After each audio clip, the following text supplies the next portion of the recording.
आईचा दाणा पहाटेच्याला जोरात मुताय आलं होतं. बरं झालं लेपट्यात मुतलो नाही. बाथरूमला गेलो मुतायला, हंटर हातात धरला पण मुतायलाच येत नव्हतं. माझ्या कपाळातच गोट्या आल्या. आता म्हटलं मुतकडा होतोय काय, अगोदरच मुळ्यात आणि गांड फाटली आहे माझी. आणि मग झाली तीच आपली रोजची जाऊ चालू. जरा म्हटलं एखादा मटका लावतो आणि भावकीच्या गांडीत फावडा घालतो. आणि मग टिरडिंग करून माझी झाडभर ढेरी झाली हॉर्नी.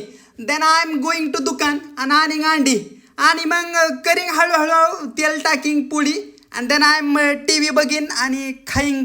आणि मग दुपारच्याला गांड उतानी करून झोपलेलो. जरा म्हटलं पावसात जाऊन ओल्या चिंबो भिजलेल्या बिना पोलिओ दिलेल्या कोंबड्या बघतो. पण आईचा दाना सगळ्या म्हाताऱ्याच बाया होत्या. मग खोलीवर आल्यावर साला होती एनपीची न्यूज. मग काय गेलो थेट लाईव्हला. आता म्हटलं एक शिक्षी ट्रेड घेतो नाहीतर अकाउंट तरी उडवतो. पण बांडगुळ मार्केट थेट वर गेलं.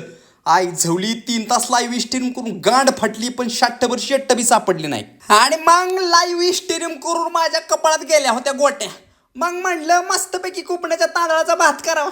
मग खोलीवरल्या सगळ्या बांडगुळ मैतरांना बरोबर घेतलं आणि मग भात करायला सुरुवात केली. बॅचलर असल्यावर हीच लय झवझव असते बाबांनो. म्हणून म्हणतो पोरींनो पटापटा बायोडाटा पाठवा तुमचा. असला सर्व गुण संपन्न तरणा बाण गुजरवाणी मर्दगडी शोधून सापडणार नाही.